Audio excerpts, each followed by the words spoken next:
Record. So welcome everyone to our Cyberops meeting for the North Carolina Community College System Cyberops class that I'm teaching. First off, I want to make you aware of the class dates and other items. I sent the email out earlier this week, but I want to be very clear.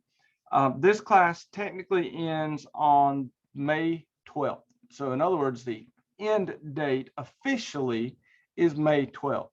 However, as you can see inside of Netacad, this class has an end date of June 30th. So I've given it out to at least to June 30th.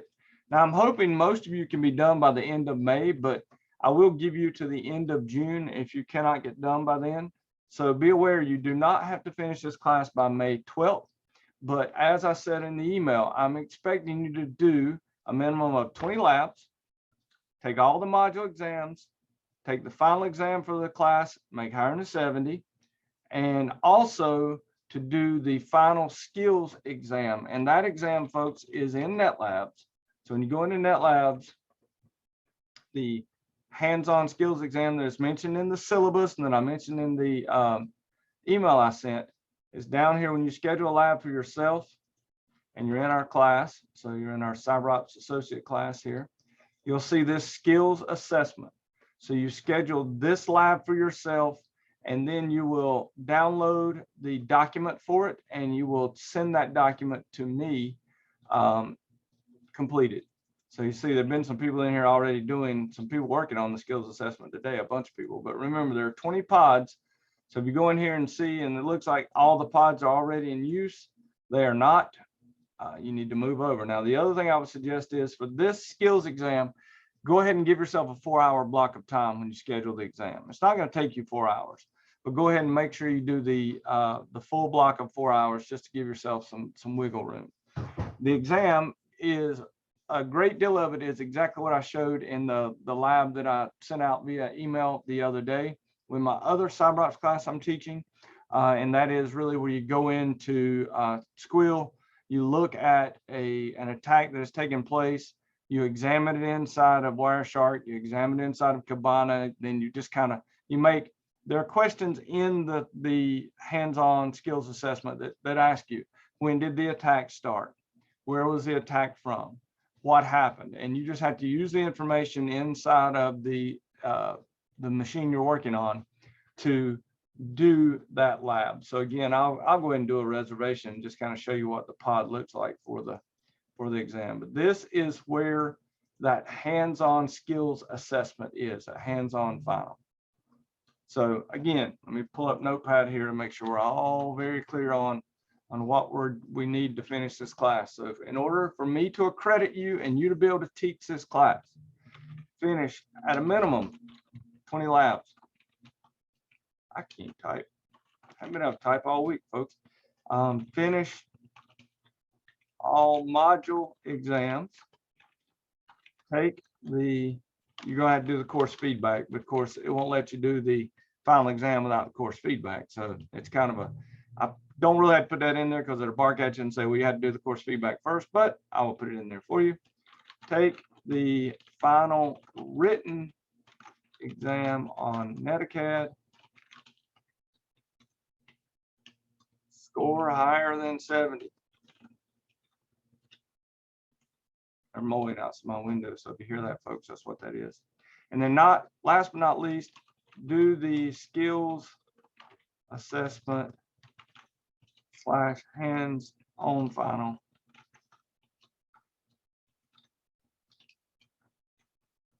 In NetLab plus netlabs.stanley.edu and email to me your completed documents.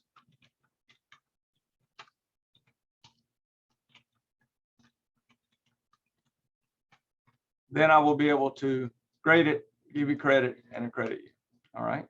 Now, question Janet asked was, are you going to continue to have access to this course after May 12th? The answer is yes. The only thing you will lose access to is just our Canvas site. So the actual canvas.stanley.edu, which we've already logged in and used, which we're not even using anymore, that's the only thing you're going to lose access to on May the 12th.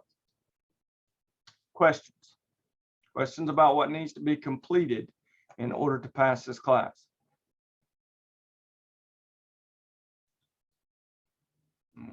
Okay. No questions at all? No see all, no all, do all? You can also upload your finished skills assessment inside of NetAcad. So, but I do want to email to me. That way I know you've done it, so I know to go check it. Questions? None whatsoever. So either I'm really doing a good job or you have no idea what we're doing. I had a side question for Michael. It really wasn't for you. I'm sorry. That's all right. Go ahead. Shoot. Yeah. No, I put it in the chat. I didn't want to interrupt. Okay. Okay, no problem. Oh no, NetLabs is not cutting off. That's what I thought.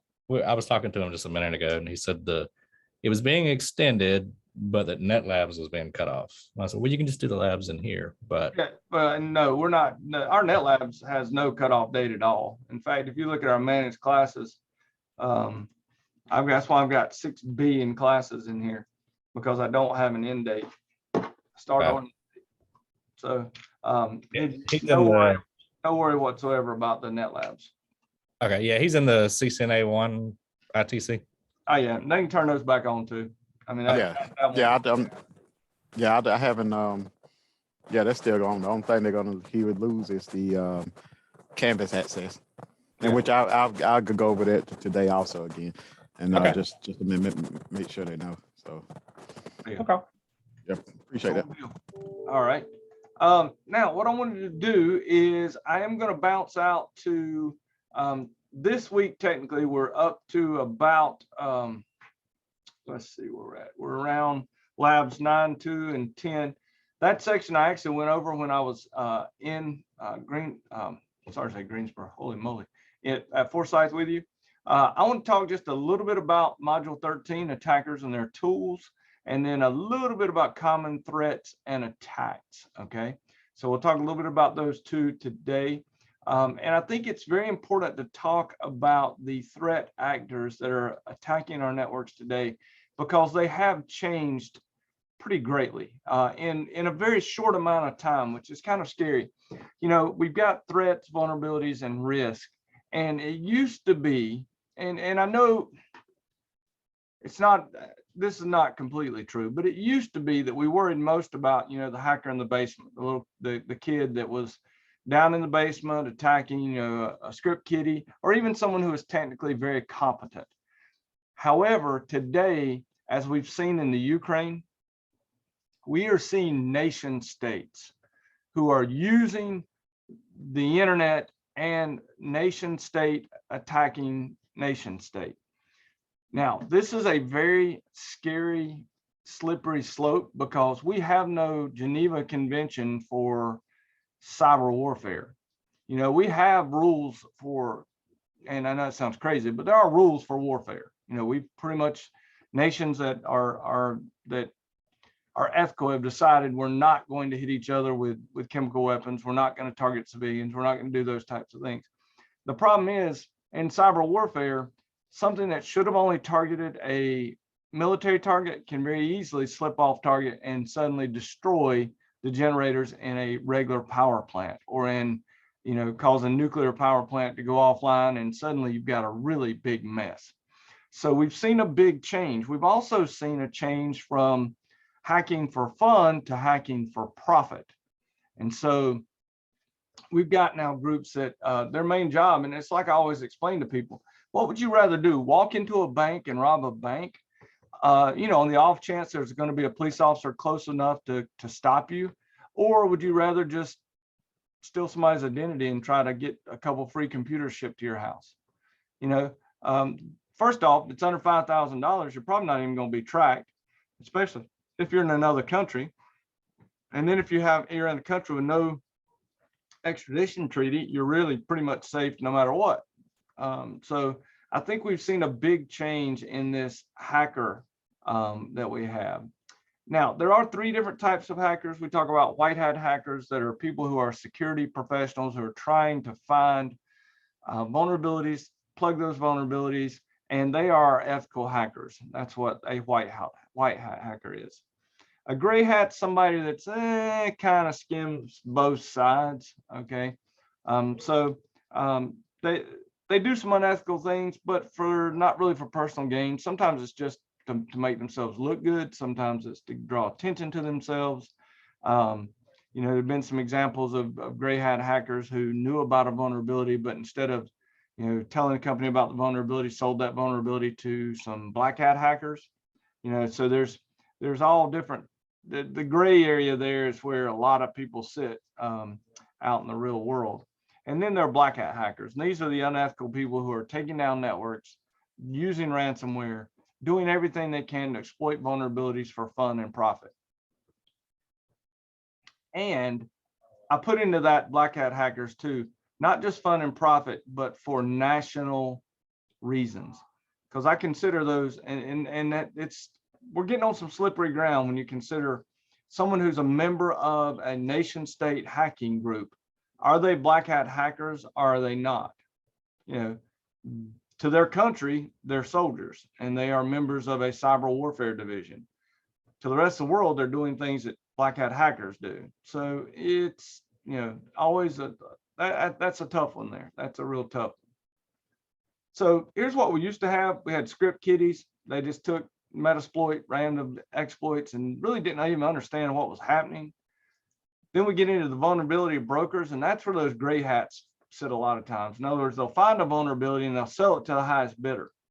You know, when what they really should do is tell the security community about that vulnerability so it can be patched. Hacktivists have a reason for why they're hacking.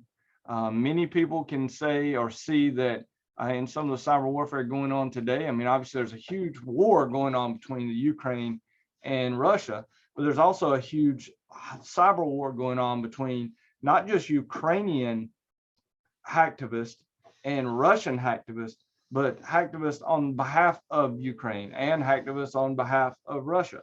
If you've looked at anything Anonymous has done recently, they basically doxed a large number of the Soviets military information out on the internet. So they've really kind of hammered different Soviet, I say Soviet, but I guess different Russian national entities. Cyber criminals, that's people working for profit, and it's getting bigger and bigger because it's, you know, it's an easy way to do things. Now, how many of you, I think it was just recently passed in North Carolina that no government or state entity can pay ransom. I think that was actually just passed in the state of North Carolina. I heard that at our Carolina Cyber Network meeting that we were at a couple of weeks ago. They passed a law in the state of North Carolina that said that you cannot pay ransomware. Let me see if I can find that. North Carolina passes. Okay, here it is.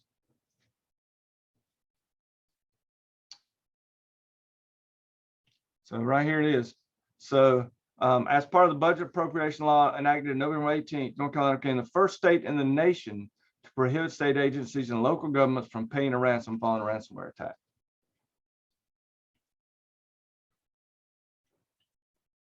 So that's an interesting first one in the nation to do it. So a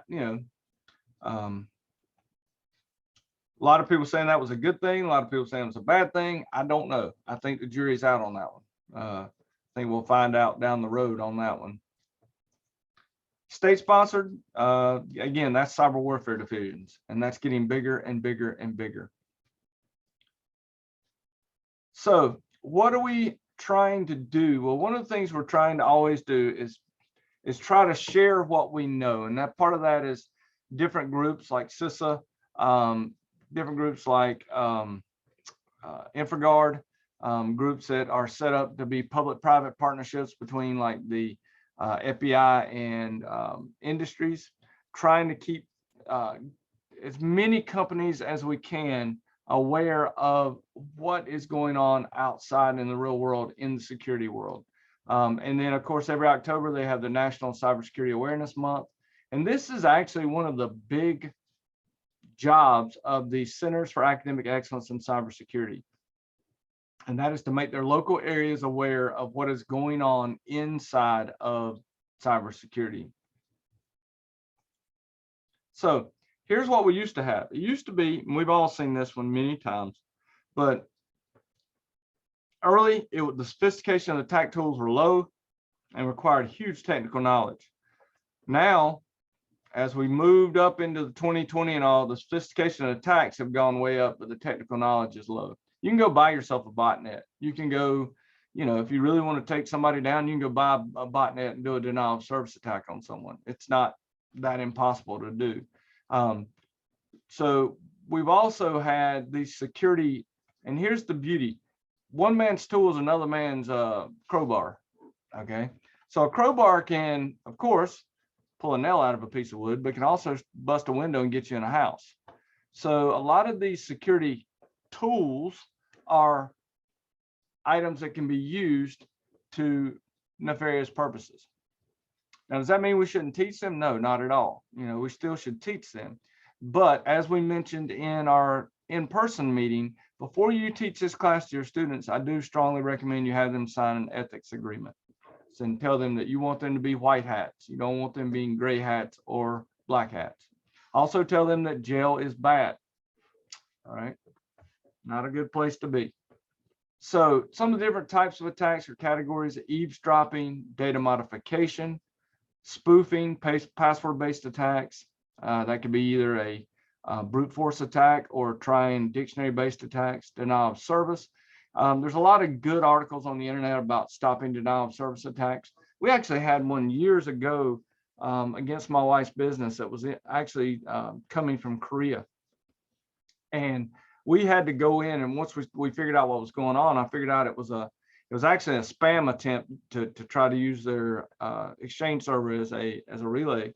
Thank goodness I no longer have an internal email server. It's all Office 365 with them. But we had to go in and block the entire range of IP addresses that were from Korea. And I had to work with the ISP and make that happen. We could do that because there very few people are going to come to her business from Korea. But if you were a global entity, that would not be a way that you could stop a denial of service attack. So denial of service attacks, especially distributed denial of service attacks, are extremely hard to stop because of the fact that you've got to be available for normal service. So that's a very difficult one to stop. All right. So any questions about attackers and their tools? So we got black hats, white hats, gray hats. Our tools have become much more sophisticated, but require much less knowledge. And so we're in a new landscape to where the threats are much greater and much easier to be implemented than they were before. All right, let's talk just a second about malware. What's the difference, anybody, between a virus and a worm? Viruses take people intervention, worms don't. Exactly. So a worm can spread itself. It's designed to spread itself. A virus is, and we consider them to need human interaction or some way to be spread. So you have to either click on that link, you have to literally take the flash drive between different devices. They can do the same thing, but one of them needs interaction in order to move. What about a Trojan horse? I was actually watching some of the videos of the movie Troy. Some of the fighting scenes are actually pretty good if you like fighting scenes. But remember back in the old days at Trojan Horse where it looked like one thing, but it was another? It was actually full of Greek soldiers and they took over Troy because they jumped out in the middle of the night. This happens all the time when you download this whack-a-mole app for your phone and you think you're playing, one of the ones that I remember from years and years ago, it's like Yeti throw, and you're a Yeti and you were throwing penguins. And you're like, that's the dumbest thing ever. But then I thought, it was kind of fun. And then you go, hey, this is a perfect way you could, use it as a Trojan horse and take over someone's phone. And we've got so many people today that their primary device is a phone, and they don't realize they're banking on it. They're checking email, they're doing everything on this phone, and they don't have it protected with any type of antivirus, and they go to every type of site you could believe, and they download any app off of anything. So Trojan horses are getting much more common. They're also very dangerous because, again, they look like one thing, but there's something completely different. Here's your worms, like it's code red, initial code red, 19 hours later. Now, a lot of people make fun of Microsoft for code red, but actually it was something that had been patched over a year before. So I don't really blame Microsoft for this one. If you didn't patch your server within a year of a patch being out, it's on you. I hate to say, but you'll notice how quickly in 19 hours code red spread. And so it doesn't take much. And then here's SQL Slammer initial 30, that's 30 minutes later. So that's pretty amazing that in that amount of time, that's how fast it spread. So worms can very quickly propagate themselves and deploy payloads. And then as soon as they deploy their payload, their job then is from that new machine, that new host, to deploy themselves to more and more hosts.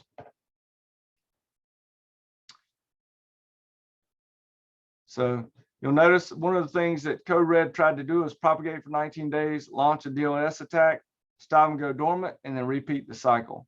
And so it kept doing this. So that's a pretty smart little virus, or a pretty smart little worm, because it's going to hide itself. Probably even better to propagate. I would say propagate for 20, 30, 40, 50 days or more, then attack, then go dormant for a little while. So kind of scary, because who knows how many actual worms are sitting out there dormant just waiting to be activated. Now, ransomware, it can get in multiple ways. You can have somebody click on a link in an email. You can go to a site with cross-site scripting, which infects your machine. But the key point here is ransomware attempts to encrypt all of your data and then force you to pay for the decryption key.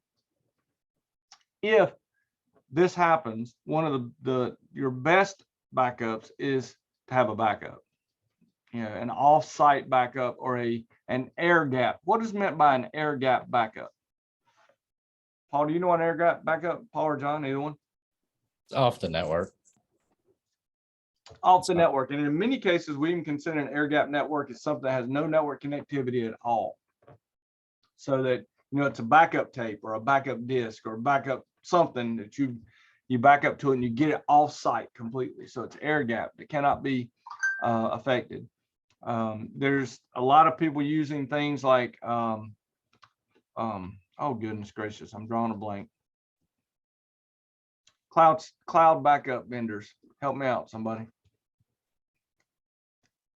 I think AWS? No. AWS would be one. You could use Google Drive. You could use oh God, I cannot remember. Someone we use at my wife's business. I think it used to be a company called Veeam or something like that. Veeam is a backup software. Yeah. It's a software, but an online cloud, golly, I cannot believe I'm forgetting this. Carbonite? Do what? Carbonite? Carbonite, that's it. Thank you. Okay. Carbonite, online backup. That's one of the things we use. And it is, you can use it for home and business. Actually, I've got some for both, but you can set it up to where on the server itself, you select a folder and say this folder is continuously backed up to Carbonite. So every time a file goes into that folder, it's automatically backed up to the cloud. And then you would have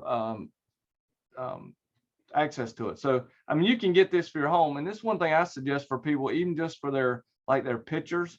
Now, a lot of our phones today back up everything to Apple Cloud or back it up to Google Drive or whatever.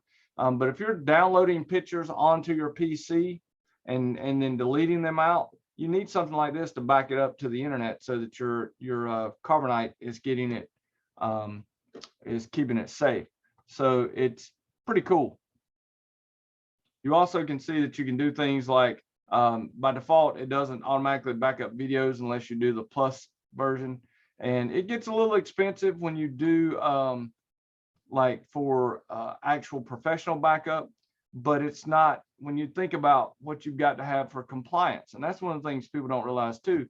As part of compliance, many times if you don't have an offsite backup or a cloud-based backup solution, you will be, you won't be in compliance with your auditing. You won't be in compliance with security policies. You won't be in compliance with HIPAA. And that's one of the good things about this.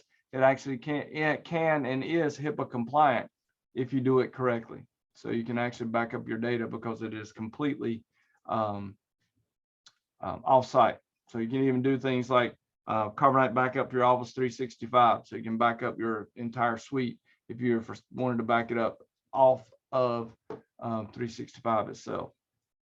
So it's pretty neat product. Thank you. I completely drew a blank on that one. We also have spyware, which tries to track you and not let you know it's there, so it can always send you the correct ads. In some ways, I consider cookies and on many pages actual spyware because they're trying to get you to buy stuff. Adware, which is very similar to pop-ups. We don't seem to have as many, knock on wood, pop-ups as we used to, but that's because we're doing better about actually just Microsoft's base antivirus, Defender, doing a better job of keeping things away. Scareware, which works really well with people who don't know much about computers. Oh, your computer's been infected, pops up a thing, it's been infected, call this number to get blah, blah, blah. And then you call and they want to charge you $300 to fix your computer. And there was nothing wrong with your computer at all. They were just trying to scam you out of $300. And that happens to people who know nothing about computers. And they really, one of the big groups that fall prey to that are the elderly and people who know very little about computers. And then phishing and rootkits. Now, when a rootkit gets on your system, you're in trouble because what a rootkit does is it attempts to overwrite parts of the operating system itself to the point where even your antivirus may not know that it's been infected. There are even now rootkits that affect the UEFI BIOS on devices. And so it overwrites the BIOS that's underneath the operating system, runs a virtualized BIOS, and then the operating system's on top of that. So the operating system has no clue anything's sitting there. Most people say that if your machines get infected with a rootkit, you need to completely wipe them out and reinstall them no matter what, even if you, quote, get the rootkit off of the machine. And I would say that's probably a best practice, just reinstall. One of the things I do when looking for common malware behaviors, and one of the things I always teach, and we did this in our class when we were together, but we looked at Task Manager and we looked at performance. So we looked at the number of items that were running, so the number of processes. So you can see here, number of processes running, 179 background processes, which is a bunch, but I've also got a lot of junk on this machine. So in fact, this untapped GG, which is just something I don't need running because it's for Magic the Gathering Online. But you'll notice that all these things are sitting here running, but you kind of need to get a feeling for what is running on your system and how many processes are normal. This is pretty normal for my system, even though that's a lot of junk, but it's pretty normal. You also notice that about 50% of my memory is being used, but I've also got 4 or 5 browsers open. I've got Outlook open. I've got tons of stuff open. But this is pretty common. I also just have, this sounds weird, but how many of you have a feel for your computer? I mean, really, when I know about how long it should take for an app to open, about when something's being sluggish, when it's not. And so we do teach, as far as I do, if your computer starts feeling sluggish, start looking here. Look to see how many processes. Has it gone from a normal of 65 processes to 160? Then you got something going on. Could just be a bad app. Could be you've loaded some malware on your machine. And so you need to check that. Check for performance. See what your normal CPU utilization is. It's between 17 and 30% normal, or is that high? You don't know. My disk space has been terrible lately because I was running out of disk space. I had to do a whole lot with it. But you also can change and look and see what's enabled on startup. A lot of times you can help your system by changing what's booting on startup. Just be careful of that, because sometimes there's dependencies and you can mess things up. But you need to know that. We also have, if you remember, inside of Windows,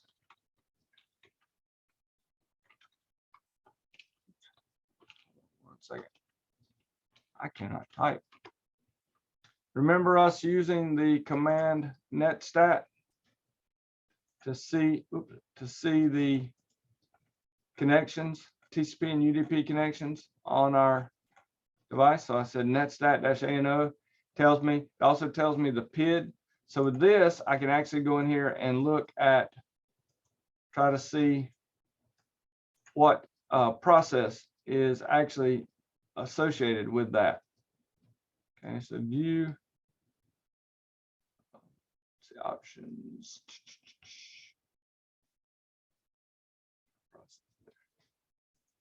PID, there it is. So let's do it by, see if we can do, well, it's a little hard to do, but let's see, PID 1076. We can find 1076, should be right here. It's in, there it is. So service host remote procedures. That tells me what's listening there.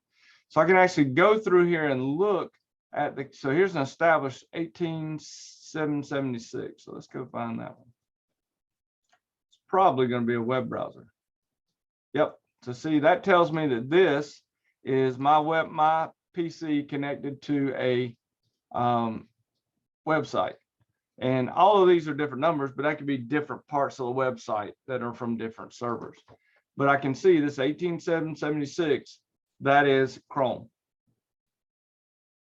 And so that is important to be able to look at this Netstat and correlate between these and what is actually running on the system.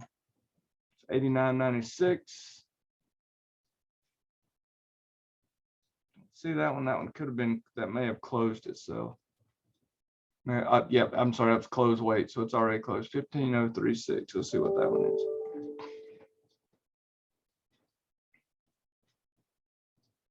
It says established, but that one may have closed. Let's run another ANO here.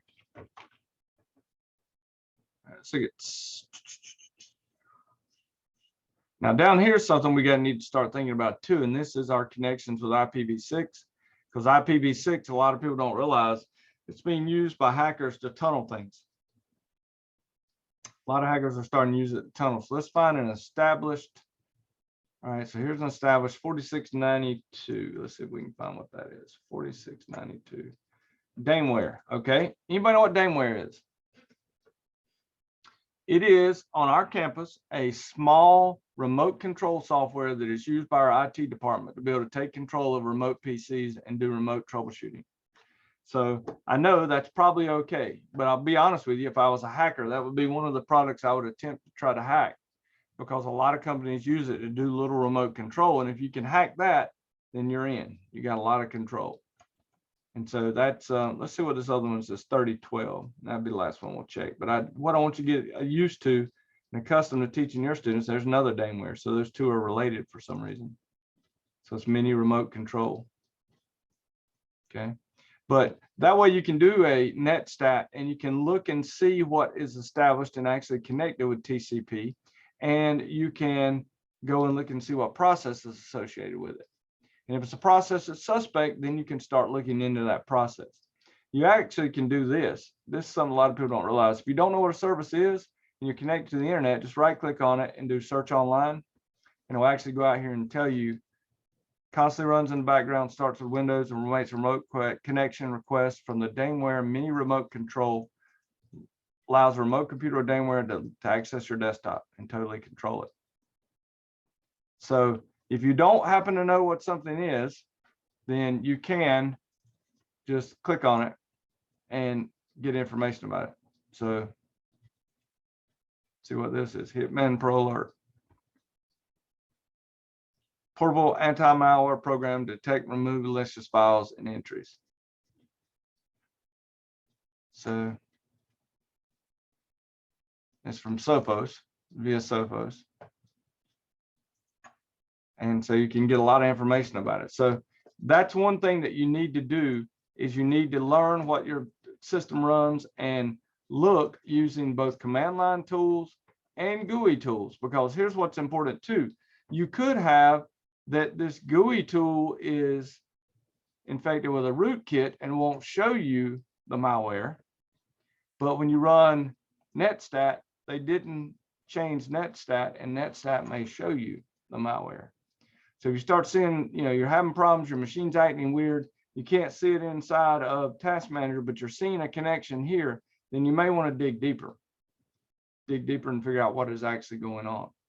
Questions about that, about looking at both sides of the both command line and the GUI to correlate what's going on with your machine.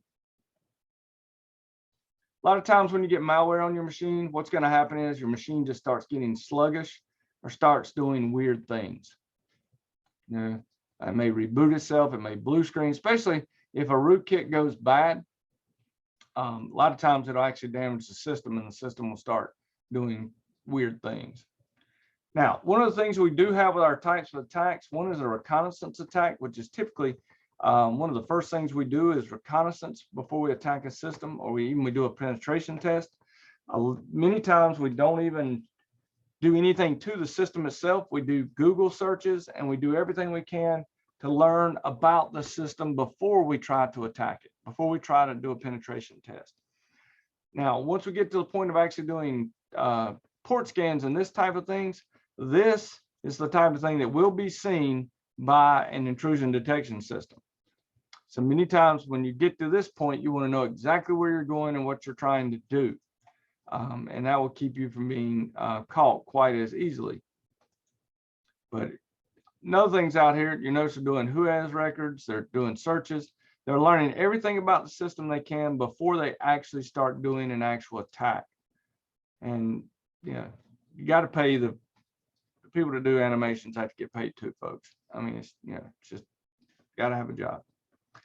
Once we do reconnaissance, then we need to establish our access. So we're going to either try to guess passwords, we're going to try to spoof through trust exploitation, through what I'm going to try first is I'm just going to try to walk in and drop I'm going to take a 64 gig flash drive, walk in and drop it on a table and leave it. And make sure that's infected with the malware I need. Because I guarantee you 99.9% of the people in the world are going to put that in their machine and look at it. If you make it even bigger, the bigger the flash drive is, the more likely you are for somebody to take it. So they'll be like, ooh, look at that. It's a big flash drive. Okay. So you can really get them if you are willing to spend a little money on a high dollar flash drive and infect it and leave it behind. Okay. So a couple terabyte flash drive, you make yourself a lot of money and easily take over a system. Of course, it might cost you $4 billion, but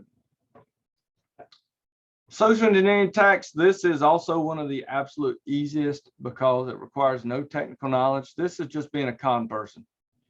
So if you're able to con people, you're able to dumpster dive, go out and find information in a dumpster, find old hard drives. One time I bought a server in surplus. I took the server and it had a backup drive in it, or backup like a actual disk drive or a tape drive. I took the system, I took it and I loaded Windows on it, booted it up. Lo and behold, there was a tape still in the drive. Well, I loaded up just Windows backup, and that was the backup software they were using. Suddenly I had the backup for an insurance company.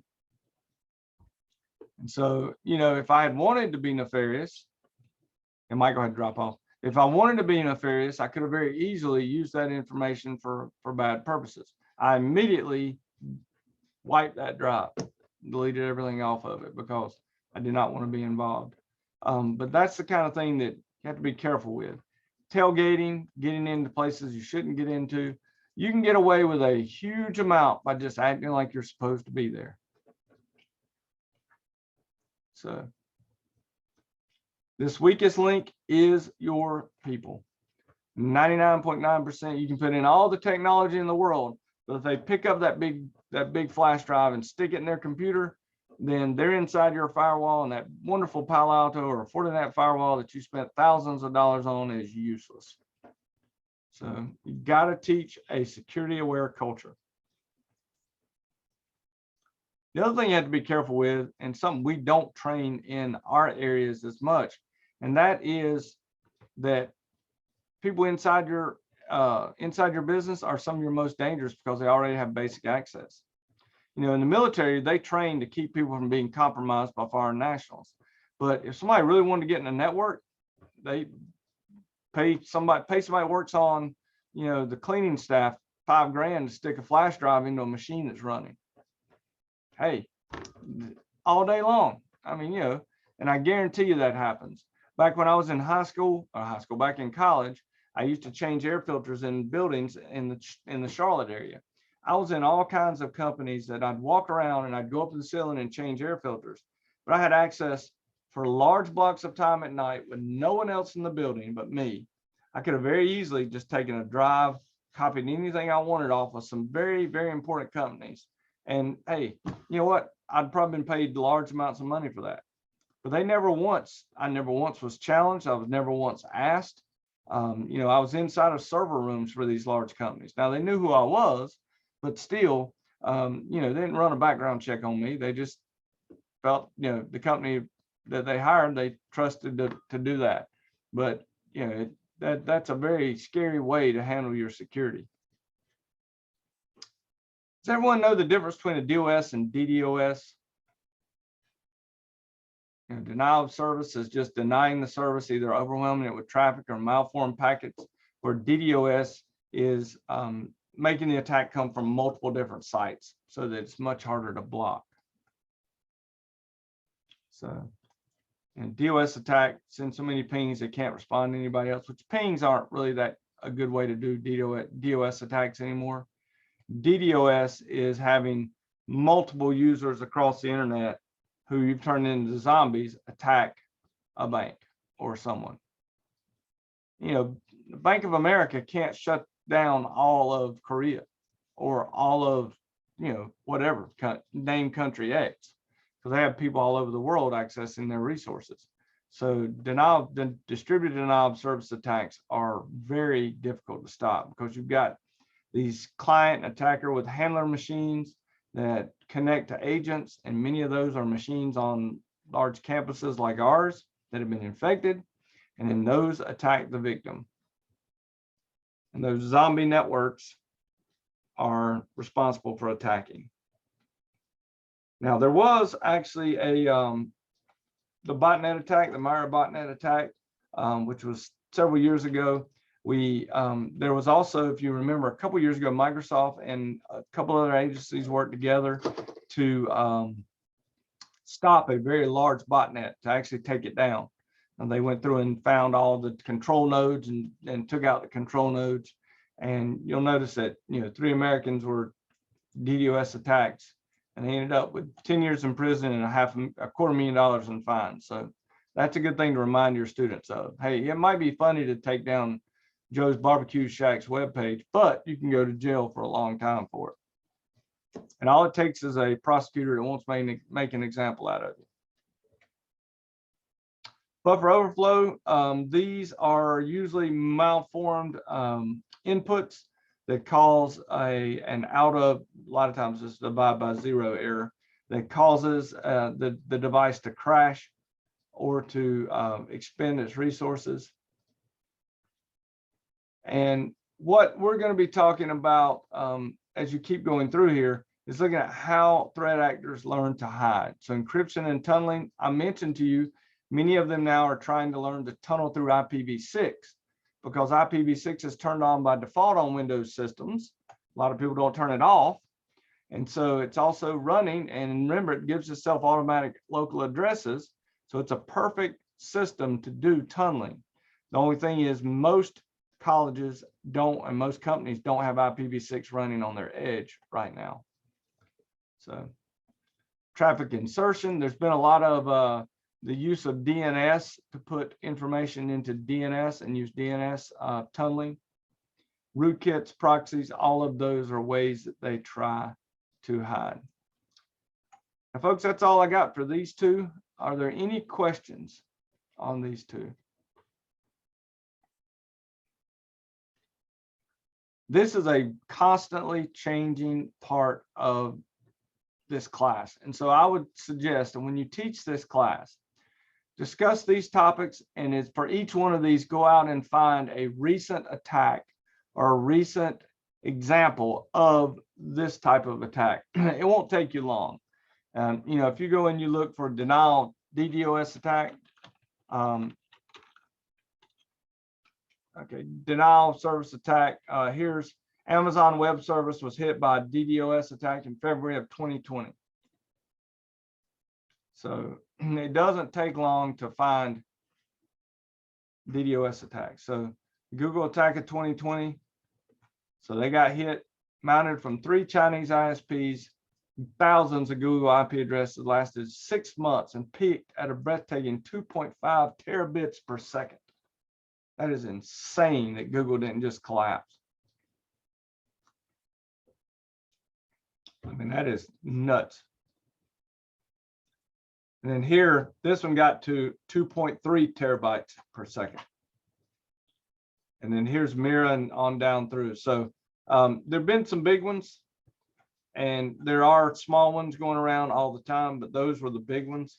And you know, if you think about it, Google could barely stand up to that kind of attack. So imagine just a normal business that doesn't have thousands and thousands of data centers and computers everywhere.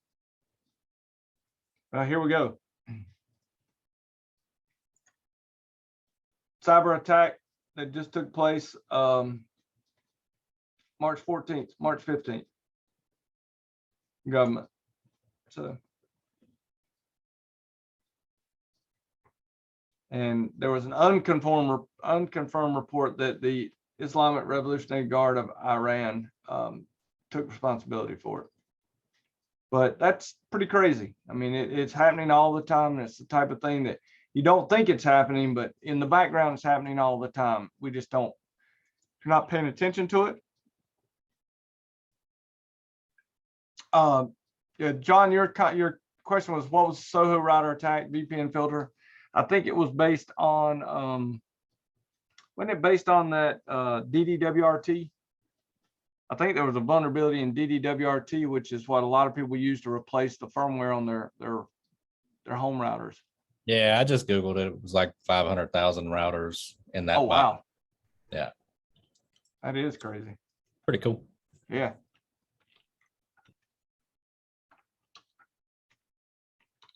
Let's see. This may have been it. Oh, wow. Yeah, that is nuts. That's kind of scary. Yeah, people might not think about routers as being vulnerable that way. Is this the one you looked at? Oh, wait a minute.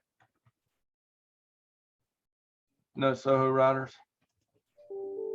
Newssophos.com is the one I looked at, but yeah, it's probably the same thing.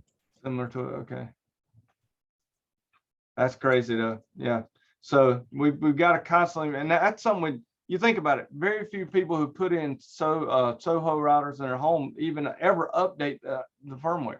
They never touch it. They have no clue, and so it doesn't get updated. So if it's got a vulnerability, it gets exploited. So, okay, everyone, that's all I've got. We're all clear of what we need to do to get accredited, and once you're accredited, you can teach this class at your academy. So hopefully we've got a good understanding of where we need to go. Do not fret. Remember, the official end date, the official is May 12th, but you're good. Netacad will not go away. Not go away on that date. Okay, so you will be able to continue to work. Any questions? Super quick question, I hope. The Splunk training, do we have dates on that yet? We do not. We do not have dates on that Splunk training. As soon as I know, I'll let you know. It's probably going to be July though. Probably during the July timeframe. Okay. That's what we're guessing, and it's probably going to be 2 days and two days for 2 weeks of 4-hour blocks, and then 1 day in the final week of a 4-hour block. So it'll be 4, 4, 4, 4, 4. Okay. As soon as I know about that, I'll let you know. I do have you on the list, so I believe. All right. Okay, everyone. Well, have a great afternoon and great rest of your week. I'm taking tomorrow off, so woohoo, my week's over. After I post this anyway. So everybody have a good day and take care. See you guys. See you. All right, take care, y'all.